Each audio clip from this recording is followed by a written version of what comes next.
Vision 9 டிவிக்காக நான் உங்கள் லக்ஷ்மி நாராயணன். இப்போ நம்ம பார்க்க போகிறது வார ராசி பலன் 6ஆம் தேதியிலேருந்து 12ஆம் தேதி வரை இருக்க போகுது. நான் பார்க்க போகிறோம் எப்போதும் சொல்கிறது தான், லக்னத்துக்கு பாருங்கள், ராசிக்கு பார்ப்பதை விட லக்னத்துக்கு பார்க்க ரொம்ப பர்ஃபெக்டாக இருக்கும். உதாரணத்துக்கு ஒரு மகர லக்னம் விருச்சிக ராசினா விருச்சிக ராசிக்கான பலன்களை பார்ப்பதை விட மகர ராசிக்கான பலன்களை பார்க்கும் ரொம்ப பர்ஃபெக்டாக இருக்கும். முதல்ல புது பலன்கள் வரும், அதுக்கப்புறம் தசாபுத்தி பலன்கள் வரும். ஸோ தசாபுத்தி பலன்கள் வந்து எப்படி பார்க்கணும்னா, உங்களுடைய தசாபுத்தி பலன்கள் என்ன நடக்குதோ ஸோ அதை வச்சு மேட்ச் பண்ணி பார்க்கும்போது ரொம்ப பர்ஃபெக்டாக இருக்கும். இந்த வீடியோட டிப் ஆஃப் த வீக் இருக்குது, மறக்காமல் பாருங்கள். மீனராசிக்கு வந்து பார்த்தீங்கன்னா, உங்களது ராசியாதி குரு வந்து 3ல் இருக்கிறது. ஸோ 3ல் இருக்கும்போது என்ன மாதிரி விஷயங்கள்லாம் நடக்கும்? 3ல் உள்ள குரு வந்து பார்த்திங்கன்னா சூரியனோட சாரத்தில் போகிறாங்க. சூரியனுங்கிறது 6ஆம் அதிபதி. ஸோ 3ஆம் வந்து வேலை சம்பந்தமான விஷயம் நிறைய மாற்றங்கள் இருக்கும். சில பேர் வேலை மாறுவதற்கான வாய்ப்புகள்லாம் ரொம்ப நிறைய இருக்குது. அதுக்கான வாய்ப்புகள் இருக்கான கண்டிப்பாக சில பேருக்கு அந்த வாய்ப்புகளும் வரும். ஸோ அதனால் பாருங்கள், வாய்ப்பு பார்த்திங்கன்னா மீனராசிக்கு வந்து பார்த்திங்கன்னா உங்களுக்கு 2ஆம் அதிபதி. ஸோ 2 மற்றும் 9ஆம் அதிபதி செவ்வாய் வந்து பார்த்திங்கன்னா ராசியிலே இருக்கும்போது, அது சனியுடைய சாரத்தில் இருக்கும்போது பிரயாணங்கள் வந்து ஒரு அன்கம்ஃபர்ட்டாக இருக்கும், கோவப்படுற மாதிரியான விஷயங்கள் இருக்கும். ஸோ அதனால் கொஞ்சம் கவனமாக பேசுங்க. தேவையில்லாமல் ஒரு எமோஷன்ஸ் ஆகிட்டா டென்ஷன் ஆகாமல் இருக்குது ரொம்ப அவசியம். ஸோ அதுக்கப்புறம் பார்த்திங்கன்னா மீனராசிக்காரர்களுக்கு வந்து உங்களது 3 8ஆம் அதிபதியான சுக்கிரன் 2ல் இருக்கும்போது பேச்சில் ரொம்ப கவனம் தேவையில்லாத பேச்சுக்களை பேசி அதனால் நமக்கு ஒரு டென்ஷன் வருவதற்கான ரொம்ப கவனமாக இருக்கணும். ஏன்னா இனிமேல் 3ஆம் அதிபதி 2 தேவையில்லாத கலகங்கள் யாராச்சும் ஏதோ சொல்லிட்டாங்கன்னு சொல்லிட்டு அதை மைண்டில் வச்சுக்கிட்டு ஏதாவது பேச போனோம்னா அதனால் மாட்டிக்கிறதுக்கான வாய்ப்பு ரொம்ப கவனமாக இருக்கணும். அதுக்கப்புறம் 4ஆம் அதிபதி. ஸோ 4ஆம் அதிபதி மற்றும் 7ஆம் அதிபதியான புதன் வந்து உங்களுக்கு ராசியிலேயே வந்து பார்த்திங்கன்னா நீச்ச தாரையில் போகும்போது தாயார் மனைவி சார்ந்த விஷயங்கள் ரொம்ப கவனம் தேவை. வெளிவட்டாரத்தில் அவங்க என்னென்ன இப்படி பேசிட்டாங்க அப்படி பேசிட்டாங்கன்னு சொல்லிட்டு ஏதோ ஒரு விஷயத்தை போய் மைண்டில் வச்சுக்கிட்டு அதனால் டென்ஷன் வரதுக்கான வாய்ப்பு ரொம்ப கவனமாக இருக்கின்ற ஒரு காலகட்டங்கள். ஸோ பார்த்து நடந்துக்குங்க. சொத்துக்கள் வண்டி வாகனங்கள் ஓட்டுறதும் போது கொஞ்சம் பார்த்து பொறுமையாக போகிறது நல்லது. ஏன்னா ஏன்டா இந்த சொத்தை வாங்கணும், ஏன்டா இந்த வண்டி வாங்கணும்னு சொல்லிட்டு ஒரு டென்ஷன் ஆவீங்க. ஸோ இதெல்லாம் வந்து கண்டுக்காதீங்க. இதெல்லாம் வந்து பார்ட் ஆஃப் லைஃப். அது புதனுங்கிற கிரகம் வந்து கொஞ்சம் வேகமாக போகிற கிரகம். அதனால் அதை பற்றி கவலை வேணாம். இதெல்லாம் ஒரு 1 வீக் 10 டேஸாக சரியாயிடும். ஸோ அதனால் எந்த டிசிஷனாக இருந்தாலும் டென்ஷனில் எந்த முடிவும் எடுக்காமல் கொஞ்சம் தள்ளி போட்டு எடுக்கிறது ரொம்ப நல்லது. 5ஆம் அதிபதி. ஸோ 5ஆம் அதிபதியான சந்திரன் வந்து சிறப்பான பலன்கள், நல்ல பலன்கள் இருக்கும். குழந்தைகள் விஷயங்கள் அது வந்து சிறப்பாக இருக்கும். நல்ல ஒரு வளர்ச்சி கிடைக்கிறதுக்கான வாய்ப்பு ரொம்ப நல்லா இருக்குது. ஸோ மற்றபடி 6ஆம் அதிபதி சூரியன் வந்து 2ல் இருக்கும்போது வேலை நல்ல மாற்றம், நல்ல ஏற்றங்கள், நல்ல ஒரு சந்தோஷ குதூகலங்கள்லாம் இருப்பதற்கான வாய்ப்புலாம் நல்லா இருக்குது. பட் இருந்தாலும் வந்து சூரியன் வந்து உங்களுக்கு வந்து அந்த சாரம் ரொம்ப முக்கியங்க. சாரம் வந்து பார்த்திங்கன்னா உங்களுக்கு வந்து சுக்கிரனுடைய சாரத்தை போகும்போது தேவையில்லாத மன உளைச்சலை ஏற்படுத்தும் வேலையில். அதனால் கொஞ்சம் கவனமாக இருந்துக்கோங்க. அதுக்கப்புறம் பார்க்கும்போது உங்களுக்கு வந்து 7ஆம் அதிபதி. ஸோ 7ஆம் அதிபதியான புதன் வந்து நீச்சத்தாரையில் வந்து மனைவியால் கொஞ்சம் சின்ன அவமானங்கள் ஏற்படுவதற்கான வாய்ப்பு கொஞ்சம் கவனமாக இருக்கணும். இதெல்லாம் வந்து ஒரு 1 வீக்கில் மாறிடும். ஸோ அதனால் கொஞ்சம் பொறுமையாக இருங்க. 8ஆம் அதிபதி உங்களுக்கு 2ல் இருக்கும்போது பேச்சில் ரொம்ப கவனம் தேவையில்லாத பேச்சுக்களோ ஏதோ பேசி அதில் நம்ம மாட்டிக்கிறதுக்கான வாய்ப்பு பேச்சை வந்து குறைச்சிக்கிறது ரொம்ப நல்லது. குடும்பம் சம்மந்தமான விஷயங்களையும் வந்து கொஞ்சம் அமைதி காப்பது ரொம்ப நல்லதுங்க. 9ஆம் அதிபதி செவ்வாய் வந்து பார்த்திங்கன்னா உங்களுக்கு ராசியிலேருந்து அது செவ்வாயோட சாரத்தில் போது கொஞ்சம் பிரயாணங்களில் கொஞ்சம் கோவப்படுற மாதிரி விஷயங்கள் இருக்கும். கொஞ்சம் அன்கம்ஃபர்ட்டாக ஃபீல் பண்ணுவீங்க. அதனால் அதை பற்றி கவலைப்படாதீங்க. கொஞ்சம் வந்து அமைதி காப்பது ரொம்ப நல்லது. 10ஆம் அதிபதியான குரு வந்து பார்த்திங்கன்னா 3ல் இருந்து அது சூரியனுடைய சாரத்தில் இருக்கும்போது தொழில் ரீதியான விஷயம், புதிய கடன்கள் வாங்குறது, புதிய ஒப்பந்தங்கள் கையெழுத்தாவதுக்கான வாய்ப்புலாம் நிறைய பேருக்கு இருக்கும். ஸோ எல்லாமே சிறப்பு தான். 11ஆம் அதிபதி சனி வந்து உங்களுக்கு வந்து 12லிருந்து அது குருடைய சாரத்தில் 3ல் இருக்கும்போது என்ன மாதிரி விஷயங்கள் இருக்கணும் போது கொஞ்சம் அந்த 3 இடம்ங்கிறதே வந்து கொஞ்சம் ஒரு மாதிரி ஏடாகூடமான இடம். ஸோ சில பேருக்கு வந்து சின்ன சபலங்கள் சஞ்சலங்கள் வருவதற்கான வாய்ப்புகள் கொஞ்சம் கவனமாக இருக்கின்ற காலகட்டங்கள். ஸோ மற்றபடி என்னங்க எல்லாமே சிறப்பு தான். ஸோ இதுவரை பார்த்து பொது பலன்கள். இப்போ வந்து பார்த்திங்கன்னா தசாபுத்தி பலன்கள் எப்படி இருக்குன்னு பார்ப்போம்.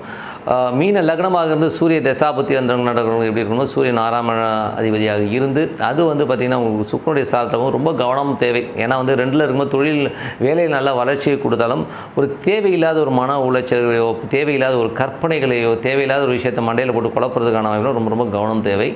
அதுக்கப்புறம் பார்க்கும்போது உங்களுடைய மீன லக்னமாக இருந்து சந்திர தசாபுத்தி அந்த நடக்கணும் பார்த்திங்கன்னா எல்லாம் சிறப்பான விஷயங்கள், நல்ல விஷயங்கள் நடப்பதற்கான வாய்ப்பு ரொம்ப சிறப்பாக இருக்குது. மற்றபடி வந்து மீன லக்னமாக இருந்து செவ்வாய் தசாபுத்தி அந்த நடக்கணும் பார்த்திங்கன்னா செவ்வாய் வந்து பார்த்திங்கன்னா உங்களுக்கு 2 9ஆம் அதிபதியாக இருந்து உங்களுக்கு ராசியிலே இருக்கும்போது அது வந்து என்ன மாதிரி விஷயங்களை பண்ணணும்னா வெளிநாடு சார்ந்த ஒப்பந்தங்கள் வருவதற்கான வாய்ப்பு, அதனால் நல்ல லாபங்கள் வருவதற்கான வாய்ப்பு ரொம்ப சிறப்பாக இருக்குது. மீன லக்னமாக இருந்து ராகு தசாபுத்தி அந்த ராகு வந்து ராசியிலே இருந்து அது வந்து புதனுடைய சாரத்தில் இருக்கும்போது தாயார் மற்றும் மனைவி சார்ந்த விஷயங்கள் சின்ன சின்ன அவமானங்கள் ஏற்படுவதற்கான வாய்ப்பு ரொம்ப கவனமாக இருக்கணும் ஒரு காலகட்டங்கள். ஸோ அது வந்து கொஞ்சம் பார்த்து நடந்துக்கணும். ஓகேங்களா? ஸோ அதுக்கப்புறம் பார்த்தீங்கன்னா மீன லக்னமாக இருந்து குரு தசாபுத்தி அந்த குரு வந்து பார்த்திங்கன்னா உங்களுக்கு 3 மற்றும் 6ஆம் அதிபதி சாரதப்போ வந்து 3, 6 போது வேலை சம்பந்தமான விஷயம் நிறைய பிரயாணங்கள் மேற்கொள்வதற்கான வாய்ப்புகள், பிரயாணங்கள் நல்ல வெற்றிகள் கிடைப்பது, நல்ல லாபங்கள் வருவதற்கான வாய்ப்புலாம் ரொம்ப நல்லா இருக்குது. மீன லக்னமாக இருந்து சனி தசாபுத்தி அந்த சனி வந்து பார்த்திங்கன்னா உங்களுக்கு வந்து நல்ல வளர்ச்சியை கொடுப்பதற்கான வாய்ப்பு தான். கொஞ்சம் அலைச்சல்களை அதிகமாக கொடுத்துரும்.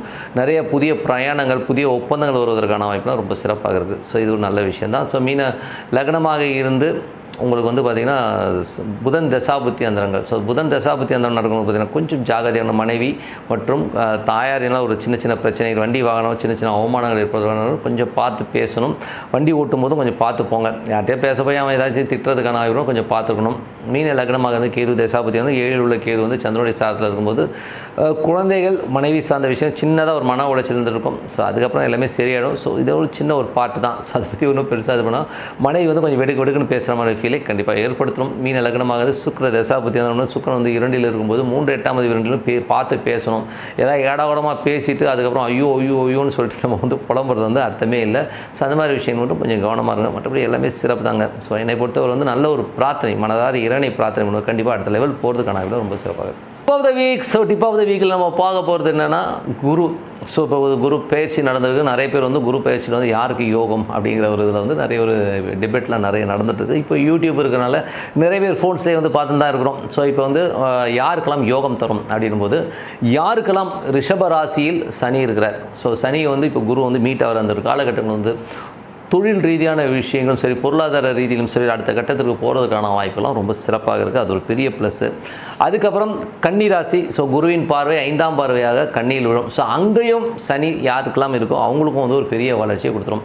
இதில் என்னென்னா ரிஷபத்தில் சனி இருக்குது 100 மார்க்குனா, கன்னியில் இருந்ததுன்னா அது ஒரு 70 மார்க். ஓகேங்களா? அது கொஞ்சம் கம்மியாக இருக்கும். ஏன்னா பார்வைக்கு வந்து கொஞ்சம் மார்க் கம்மி தான். ஸோ அது வந்து நல்ல ஒரு வளர்ச்சி கண்டிப்பாக. நீங்கள் எந்த ராசியாக இருந்தாலும் கன்னியில் வந்து சனி இருக்கணும். ரிஷபத்தில் சனி இருந்தால் நல்ல வளர்ச்சியை கண்டிப்பாக கொடுத்துரும். அதுக்கப்புறம் உங்களுக்கு வந்து அது 7ஆம் பார்வையாக குரு வந்து பார்க்குறது பார்த்திங்கன்னா விருச்சிகத்தை பார்க்குறாரு. அங்கேயும் சனி இருக்குன்னு வைங்களேன். சனி குருவுடைய அந்த காம்பினேஷன்ஸ் உங்களுக்கு வந்து தொழில் ரீதியான விஷயம், நல்ல ஏற்றங்களையும் பொருளாதாரத்தையும் நல்ல ஒரு மாற்றங்களையும் கொடுப்பதற்கான வாய்ப்புலாம் ரொம்ப நல்லா இருக்குது. ஸோ அதுக்கப்புறம் 9ஆம் பார்வையாக மகரம். ஸோ மகரத்தில் உள்ள சனியை வந்து இந்த குரு பார்க்குறாருன்னு வைங்களேன். மகரத்தில் இப்போ உங்களுக்கு சனி இருக்குது ஜனனகால ஜாதகத்தில்னா உங்களுக்கு வந்து அந்த குருவின் பார்வை சிறப்பான ஏற்றங்கள், தொழில் நல்ல ஒரு அடுத்த கட்டத்திற்கு போகிறதுக்கான வாய்ப்புகள், நிறைய மாற்றங்களை கொடுத்து பெரிய ஒரு லெவலில் கொண்டு போவாங்க. ஸோ இது வந்து உங்களோட ஜனகால ஜாதகத்தில் கண்டிப்பாக இருக்குன்னா சூப்பராக இருக்கும். ஒரு பொருளாதாரத்துக்கு ஒரு பெரும் பணம் யாருக்கு வரும் அப்படிங்கிறதையும் இப்போ சொல்லிடுறேன். ஸோ இதில் வந்து பார்த்திங்கன்னா ரிஷபத்தில் யாருக்கெல்லாம் சுக்கிரன் உங்களுக்கு ஜனனகால ஜாதகத்தில் இருக்கும், ஸோ அவங்களுக்கு இந்த குரு பயிற்சி வந்து பார்த்திங்கன்னா ஒரு பெரும் பணத்தை கண்டிப்பாக கொடுத்துருங்க. இது வந்து எல்லா ராசிக்காரங்க யாருக்கு வேணால் இருக்கட்டுங்க. அங்கே ரிஷபத்தில் வந்து சுக்கிரன் இருக்கா, குரு சுக்கிரன் எடுத்துக்கிட்டிங்கன்னா நிறைய பேர் வந்து கான்ட்ரவர்சியில் என்ன சொல்லுவாங்க, இது தேவகுரு அசுரகுருன்ற மாதிரி கான்ட்ரவர்சிஸ்லாம் இருக்குது. ஸோ அப்படி இருந்தாலும் ஒரு பெரும் பணம்னாலே குரு சுக்கிரன் தான். ஸோ ஒரு பெரும் பணம் கிடைப்பதற்கான வாய்ப்பு ரொம்ப நல்லா இருக்குது. இதுதான் யோகங்கள். ஸோ நல்லபடியாக இருங்க, நல்ல ஒரு பிரார்த்தனை பண்ணுங்கள், சிறப்பான வாழ்க்கை வர இறைவனை பிரார்த்தனை. உங்களிடம் விடைபெறுவது உங்கள் லக்ஷ்மி நாராயணன். நன்றி, வணக்கம்.